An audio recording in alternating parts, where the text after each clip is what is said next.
Ya baik, selamat pagi Bapak Ibu sekalian, peserta pilih webinar. Bertemu kembali bersama kami dari tim Research Philips Sekuritas Indonesia pada hari Selasa tanggal 30 September 2020. Sebagai penghujung di bulan September ini ya, atau kita bisa katakan September. Oke. Ya, kita mulai saja. Apakah suara saya dan tampilan layar terdengar dan terlihat dengan jelas Bapak Ibu sekalian?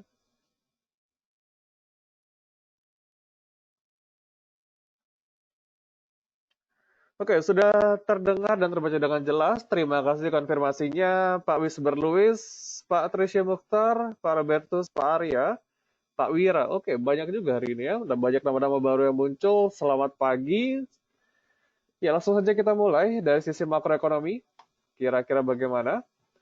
Ya, terlihat bahwa dari sebelah kanan ya, table index and commodities, kita lihat bahwa bursa global dari Dow Jones, S&P, dan Nasdaq terlihat mengalami penurunan pada malam tadi.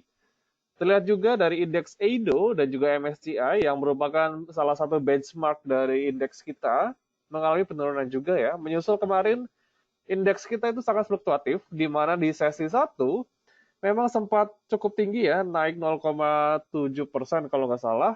Namun harus puas terkoreksi cukup dalam malah ya, minus 0,5% ya. Dan memang sangat fluktuatif, asing juga tercatat net sell kemarin. Oke, lalu dari komoditas kita lihat dari harga minyak ya, harga minyak masih cenderung melemah, masih belum mampu untuk ke area 50 dolar ya, masih melemah 3% pada hari ini. Dan emas menguat sedikit ya, 1% ke 1903. Sementara batu bara sudah bertahan di atas level 60 dolar ya dalam beberapa hari terakhir, naik cukup signifikan ya, dan kemarin juga saham-saham batu bara cukup rally ya seperti Adaro dan ITMG karena mereka ekspor keluar. Sementara untuk PTBA karena dia masih berkutat di pasar domestik, jadi kenaikan harga batu bara luar negeri akan nampaknya tidak begitu terpengaruh juga ke kinerja perseroan juga karena mereka demand-nya lebih banyak ke dalam negeri. Lalu kita lihat CPO juga nampaknya sudah masuk ke musim panen ya. Dalam beberapa hari terakhir melemah ya, sekarang ke level 1,6% pelemahannya. Dan kami rasa beberapa faktor tersebut akan mengakibatkan IHSG cenderung melemah pada hari ini ya, dengan volatilitas yang cukup tinggi seperti yang beberapa hari sebelumnya. Terlihat bahwa IHSG akan cenderung bergerak di rentang support dan resisten 4.805 sampai 4.988. Dan untuk dari market drivers, kita lihat dari sisi global ekonomi itu masih di satu topik yang sama, yaitu pasar masih mencemaskan dari adanya virus corona sendiri ya. Terlihat bahwa virus corona secara global telah menelan korban lebih dari 1 juta jiwa di dunia dengan laju penularan yang semakin cepat di banyak negara. Jadi wave juga semakin cepat ya. Kita lihat end of month, jadi di akhir bulan nanti dan juga akhir bulan September yang merupakan juga sebagai akhir kuartal ketiga akan terjadi portfolio rebalancing ya oleh beberapa aset manajemen dan juga dari stok portfolio yang tentunya akan mempertimbangkan banyak hal, diantaranya ada debat presiden ke depan dan juga prospek dari stimulus fiskal dari negara US. Jadi mereka akan cenderung melihat beberapa event ekonomi global di depan, selain juga dari melihat dari sisi penanganan coronavirus itu sendiri. Lalu kita lihat kalender ekonomi untuk hari ini dari China. Ada nanti keluar official manufacturing PMI untuk bulan September.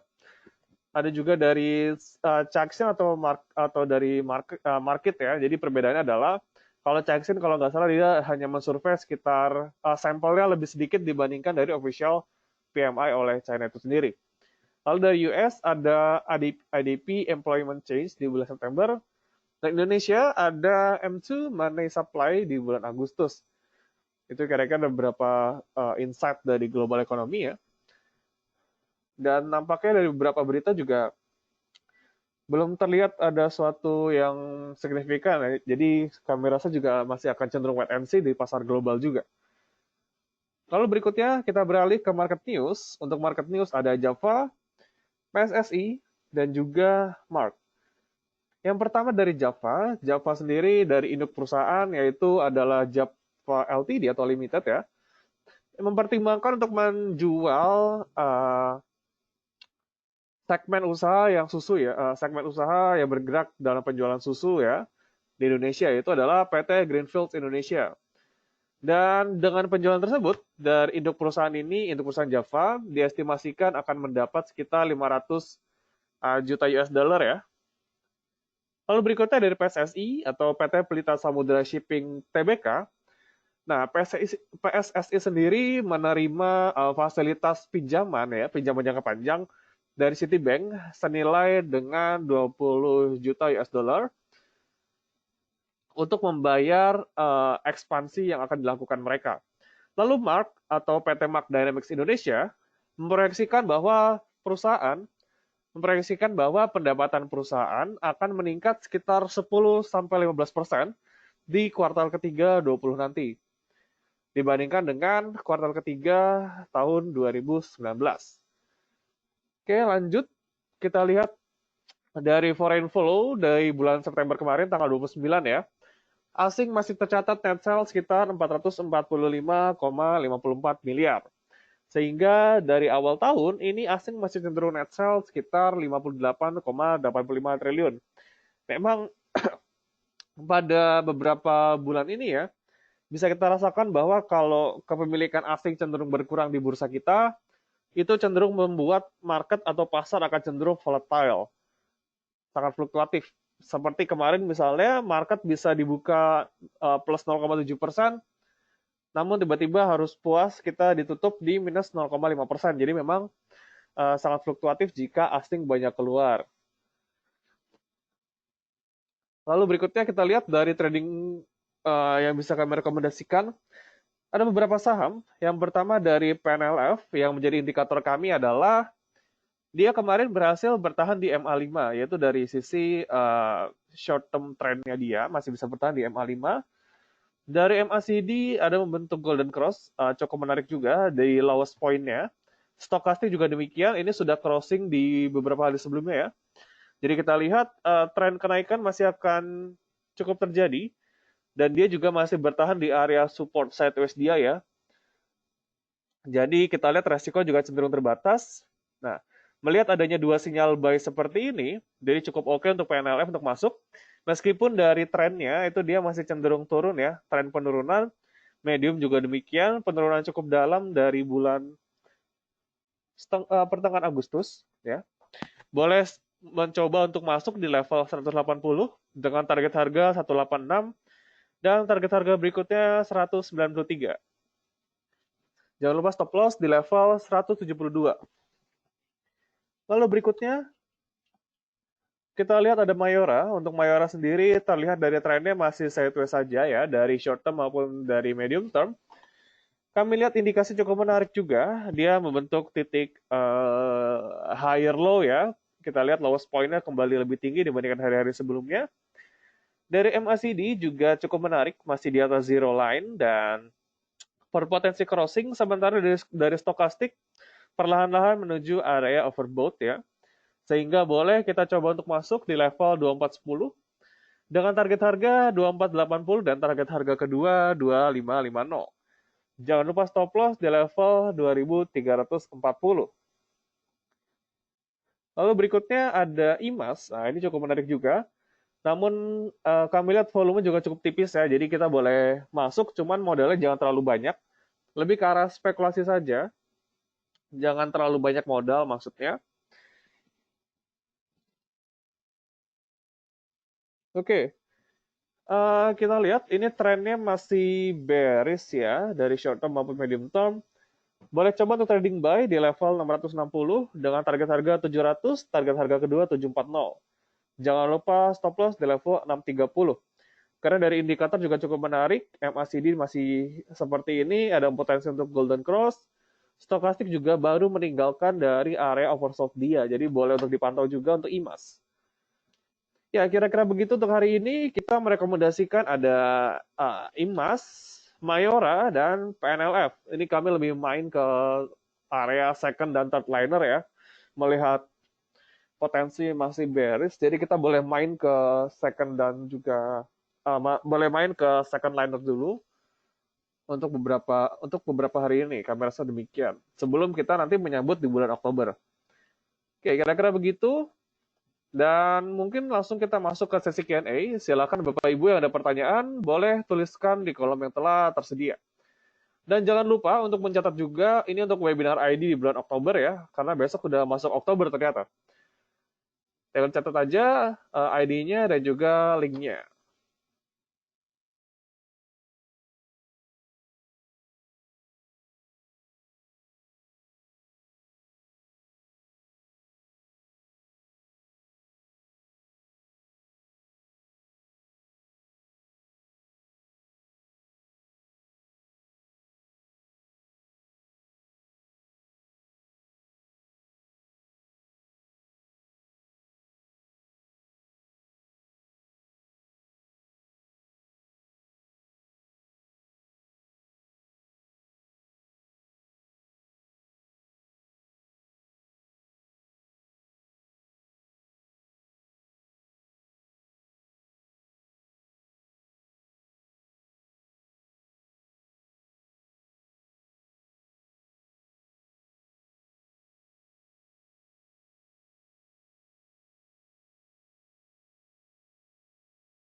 Oke, kita mulai saja. Pertanyaan pertama dimulai dari Bapak Hendrali Kurniawan untuk SMRA, Pakuan, dan Adro ya. Nampaknya kemarin kurang begitu menguntungkan untuk beberapa entitas tersebut. Kita cek dulu SMRA. Oke, SMRA ini masih bertahan di MA9 ya, dan MA5. Kemarin telah kena target profit dia ya, 575. kemarin sudah di target. MA20 dia masih belum bisa breakout level tersebut. Dan kalau mau menunggu yang mau masuk ini yang belum punya barangnya atau belum punya saham, boleh masuk di kisaran level 540 sampai 545 ya. Boleh masuk di area itu karena itu kita pakai support MA5. Dengan target harga kita bisa sampaikan 575 sama seperti kemarin untuk SMRA. Kira-kira begitu karena kemarin dia mampu menembus MA20. Lalu Pakuan, untuk Pakuan sendiri ini terlihat meskipun sempat naik ya, sempat ke 364, namun masih ketahan di support MA5. Kita lihat harga masih ketahan 350. Yang belum punya sahamnya boleh nanti kumpulkan di level 350 dengan target harga. Kita bisa pakai harga tertinggi kemarin. Berarti di sini 364 sebagai target ya. Kalau kita ngambil di 350. Untuk Pakuwon demikian. Mereka bertahan di area MA5. Kalau kita perhatikan juga, ini kemarin dia dari volume yang jual juga tidak begitu besar dibandingkan dari dua hari volume pada saat dia naik. Jadi kalau kami rasa itu masih cukup kuat dan masih ada sedikit koreksi minor saja.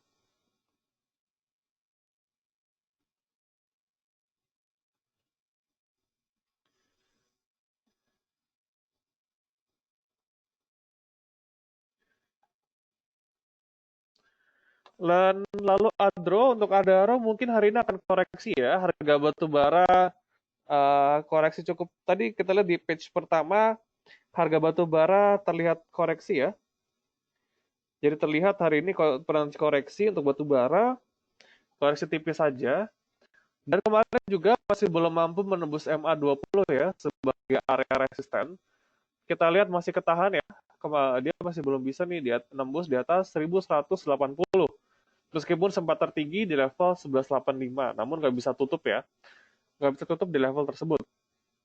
Yang sudah punya sahamnya ini masih boleh di hold. Yang belum punya boleh kumpulkan di area 1140 sampai 1150 untuk Adaro. Lalu Pak Wis untuk Antam ya, Antam Bank Mandiri ya. Ya untuk Antam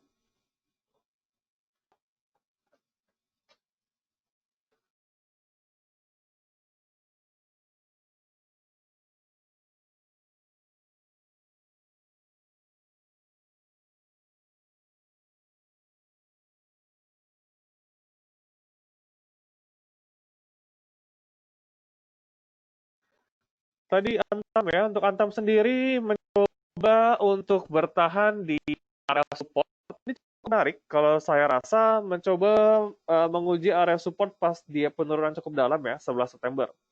Yang belum punya sahamnya atau yang mau masuk boleh nanti tunggu di level 700 ya. Dengan dia tapi masih dalam fase bearish. Dengan resisten ini 720. Jadi kalau kita mau tunggu di 700 dengan target jual pertama 720 itu kita ambil sekitar 2% ya. 1-2% cukup tipis memang. Jika dia berhasil breakout target berikutnya 740 untuk Antam. Jadi kita tunggu 700. Lalu Bank Mandiri, untuk Bank Mandiri ini trennya sama ya. Kita bisa tunggu di area lowest point di harga di tanggal 11 September. Bisa juga di sini. Ya, jadi kita boleh tunggu di level 5000.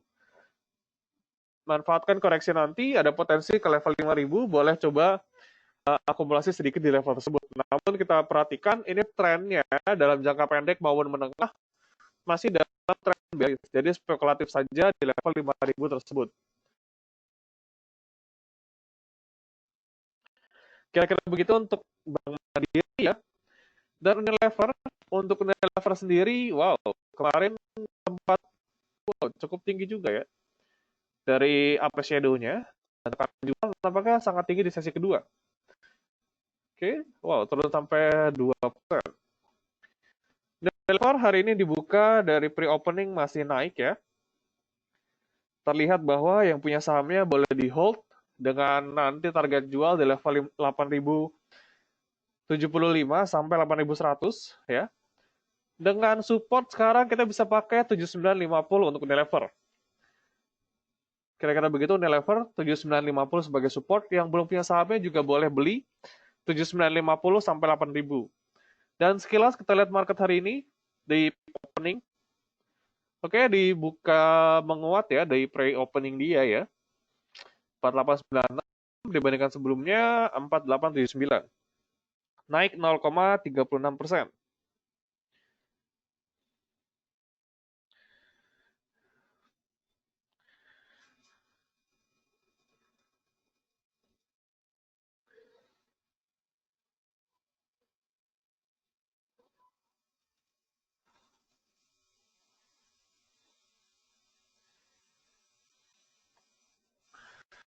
Kira-kira begitu untuk IHSG. Masih di pre-opening ini masih menguat ya, namun kita tidak bisa pastikan dia bertahan penguatan di satu hari ini. Lalu Astra, tadi untuk Astra, oke, ini Astra masih mencoba konsolidasi ya, setelah dari tanggal 28 September belum mampu breakout dari level MA20, masih belum bisa breakout ya. Masih ketahan 4900, masih belum bisa ketahan di situ, belum bisa breakout.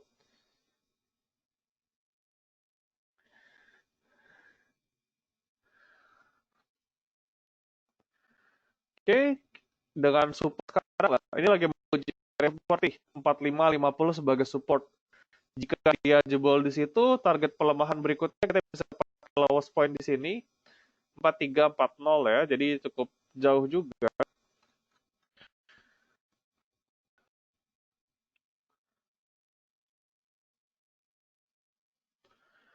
Oke, lalu Pak Arya, terkait saham MDK dan Jasa Marga, apakah masih prospek untuk di hold? Oke, pertanyaannya saya kembalikan terlebih dahulu. Itu harganya di berapa? Dan untuk pas saat beli kemarin untuk apa nih? Apakah untuk trading ataupun buat investing? Kalau MDKA, kalau kami lihat untuk di hold jangka menengah, dia akan cenderung sideways saja. Jadi dia masih cenderung aman untuk di hold, jadi masih boleh.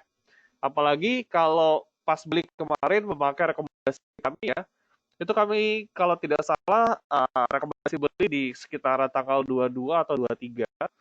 Jadi sudah cuan cukup lumayan di MDKA, masih boleh di hold. Namun dikembalikan lagi di trading plan-nya, apakah untuk short term ataupun medium term. Lalu berikutnya Jasa Marga, ini Jasa Marga juga masih boleh di hold, mencoba perlahan-lahan dari trennya masuk ke uptrend ya, setelah berhasil breakout dari downtrend dan juga sideways. Ini kita bisa pakai 3.500 sebagai area support ya, kita bisa lihat MA20 di situ. Ini kita lihat harganya, jika dia masih konsisten di atas MA20 dan juga MA9, jadi masih boleh ditahan ya.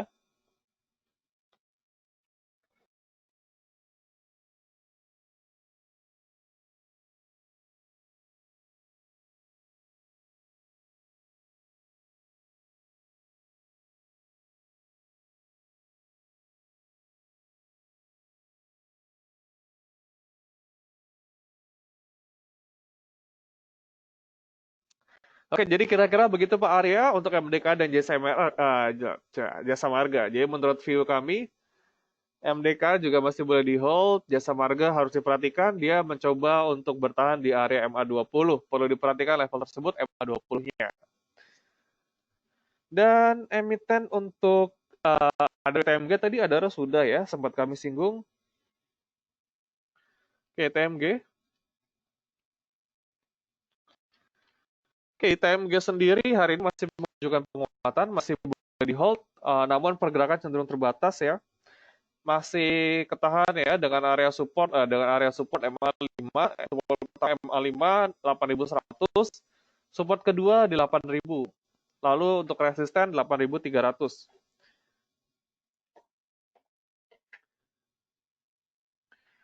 Dan hari ini untuk Syariful Bahri, resiko daily trading untuk emiten BCA, Bank Mandiri, Telkom dan Astra. Untuk di saham-saham seperti itu, kalau kita daily trading atau misalnya kita beli di pagi hari, jual di sore hari, kami rasa untuk pergerakannya akan cenderung tidak begitu besar, sehingga resikonya akan kecil. Itu satu. Yang kedua, misalnya kalau kita lihat, market global rebound, kita boleh beli yang sektor keuangan, seperti BCA, Bank Mandiri, Bank BRI. namun kita pakainya langsung jual di satu hari yang sama. Misalnya kita sudah untung 2-3% jual. Nah, tapi balik lagi kita lihat Telkom nih. Untuk Telkom dia trennya masih turun cukup dalam. Dan saya rasa masih akan cenderung tertekan. Jadi pergerakan juga tidak begitu jauh. Kalau kita bilang dari resiko, ya sesuai dengan apa ya, profitability yang bisa kita ambil ya. Jadi low risk, low return juga. Jadi kira-kira begitu Pak Syaiful untuk BCA, Bank Mandiri, dan Telkom. Berbeda dengan Astra. Kalau Astra kita lihat dia sudah rally dari beberapa hari lalu ya. Nah, oh sorry, tadi salah tuh jasa marga. Kalau untuk Astra, terlihat bahwa ini patternnya juga mirip-mirip perbankan ya. Karena dia merupakan big cap juga, jadi kalau kita trading pun tidak begitu besar resikonya. Yang perlu kita perhatikan adalah area support dan resistennya. Kira-kira begitu Pak Syaiful, semoga bisa membantu. Saham-saham yang disebutkan masuk blue chip itu low risk juga kalau untuk trading harian. Dan Pak Ferdinand Simanjuntak untuk UNTR ya, cenderung bergerak dalam trend sideways saja. Yang sudah punya sahamnya masih boleh di hold, tidak apa-apa. Kalau belum punya sahamnya, ini boleh tunggu jika ada koreksi membentuk low candle seperti ini. Berarti kita boleh masuk di area 22.000 sampai 22.500. Itu cukup menarik di area itu. Karena kalau kita lihat juga dari aktivitas operasi dia, dari sisi pengoboran dari sisi alat berat batu bara, dan juga dia sekarang ada pertambangan emas yang tentunya dapat menyokong laba bersih perusahaan. Jadi cukup menarik juga untuk dipantau untuk UNTR. Tinggal kita nentuin entry-nya di mana. Kalau kami rasa level 22.000 sampai 22.500. Kira-kira cukup menarik di situ Pak Ferdinand. Dan Pak Robertus, BBRI, BRPT, MDK. Tadi MDK sudah sekilas ya, mencoba bertahan ya. Ini kalau sudah punya sahamnya, kalau sudah profit, jika kami rekomendasikan boleh jualan. Dia level support sekarang kita bisa sampaikan 1.600 support 1, karena takutnya ini MA20 jebol. Karena dari MACD sudah cukup menarik juga, ini Golden Cross yang menyatakan kalau MACD dia Golden Cross, ada potensi kenaikan dalam medium term. Kira-kira begitu Pak Albertus. Namun perlu diperhatikan ini kalau untuk analisa teknikal itu tidak bisa 100% benar ya, hanya 70%. Jadi dipersiapkan kembali area stop loss dan juga taking profitnya. Dan juga trading plan-nya gitu. Untuk BRPT ini masih penurunan cukup dalam, mencoba untuk rebound. Oke, kita lihat resisten 1 di level 745. Jadi kalau sudah punya sahamnya, nanti siap-siap jual di level 740 sampai 745. Yang belum punya boleh spekulatif sedikit di level 680 sampai level 700 untuk area beli di BRPT. Lalu PTPP. Oke, PTPP cenderung sideways saja, boleh coba beli di level 820 sampai 840 dengan target harga di level 870 untuk PTPP. Ini juga perlahan membentuk area sideways, mencoba mengakhiri dari fase downtrend dia. Dan dari berikutnya BCA, apakah sudah baik untuk masuk atau tidak? Oke. Ini sempat kami singgung di beberapa pada saat saya membawakan webinar ini. Oke, kalau menurut saya pribadi untuk BCA sendiri kita bisa akumulasi buy di area 27.000 sampai 27.500. Namun itu masuknya secara bertahap untuk BBCA, jangan masuk all in di satu waktu. Karena kita lihat ini jika 27.000 jebol akan cukup jauh nih untuk dia mencoba bertahan di area supportnya. Gambar pakai Fibonacci dari sini titik terendah dia ke atas. Oke, ya di sini kita bisa sampaikan jika 27.000 jebol di berikutnya cukup jauh. Ini kira-kira di sini 2417 cukup jauh juga di sini 0,68 ya golden ratio-nya. di kisaran level 26.200. Jadi untuk BBCA ini masuk secara bertahap saja. 27.000 sampai 27.500 ini sudah area buy fase pertama, kasarannya begitu. Dan jangan langsung all in, siapkan nanti dana-dana berikutnya untuk average down. Kira-kira begitu untuk BBCA. Kalau untuk prospek jangka panjang, dia masih bank paling bagus menurut kami dari sisi bank swasta ya. Dari DPR ataupun LDR juga cukup bagus. Dari sisi NPL juga dia paling kecil. Kira-kira begitu. Lalu berikutnya untuk SIDO dan BRIS ya. Oke. Pak Trisya untuk SIDO dan BRIS. Kita lihat dulu untuk SIDO. Untuk SIDO, kalau kami rasa untuk masuk sekarang jangan dulu. Saya lebih suka masuk di range area 685 sampai 700 untuk SIDO. Lalu BRIS. Untuk BRIS ini kalau saya rasa sudah terlalu tinggi, kami lebih suka wait and see dulu. Dengan entry point di level 700 kalau mau. Ini mirip-mirip SIDO ya. BRIS dan SIDO tadi boleh masuk di range harga 700-an. Untuk SIDO tadi 685 sampai 700, sementara BRIS ini 700 ya, tapi itu konservatif karena BRIS sendiri ini sudah rally cukup panjang. Dan dia pada saat dia selesai rally, kita lihat volumenya cenderung turun signifikan. Jadi hati-hati, minat pasar sudah berkurang di BRIS dan ada potensi koreksi juga.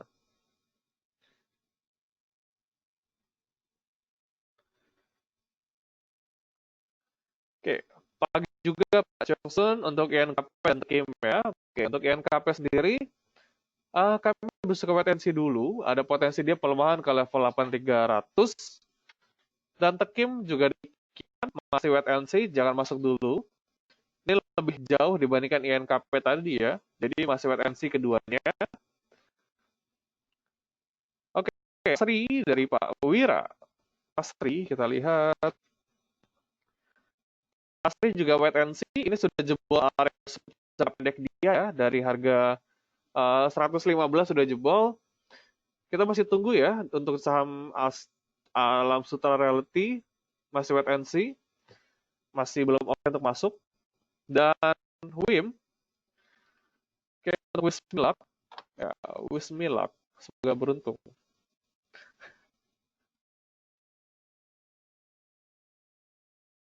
Oke, intermezzo sedikit Wismilak tadi ya.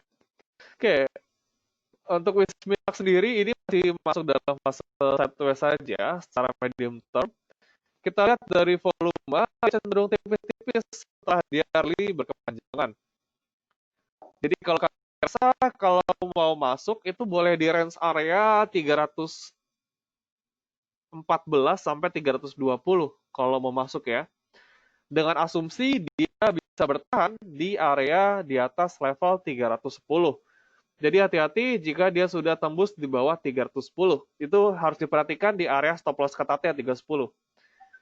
Namun dia masih di fase penurunan juga. Kita lihat dia masih di bawah MA5 dan juga MA9. Dengan potensi tertinggi di level 340. Kira-kira begitu untuk WIM. Semoga bisa membantu pandangan saya, Pak.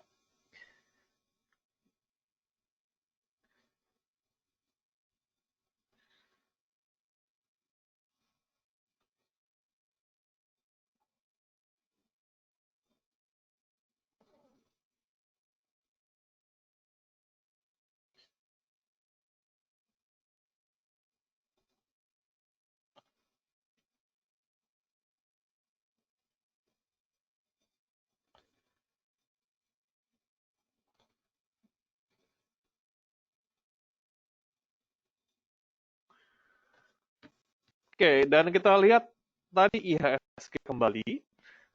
Ya, seperti saya katakan sangat volatile ya. Tadi sempat kita lihat dari pembukaan tadi sempat 0,4%, sekarang minus 0,00%. Jadi masih merah juga. Dan kita lihat untuk bulan September seperti judul lagu ya, Wake Me Up When September Ends. Kita lihat di bulan September. Ya, IHSG sejak rally dari bulan April, Mei, Juni, Juli, Agustus, dan di bulan September itu pertama kali koreksi setelah kenaikan di bulan April. April. Kita lihat demikian, nampaknya sudah banyak taking profit ya, karena kenaikan IHSG cukup signifikan. Dari bulan-bulan April tersebut, sudah naik sekitar 15%, dan sekarang di bulan April dia koreksi sekitar 6,85%.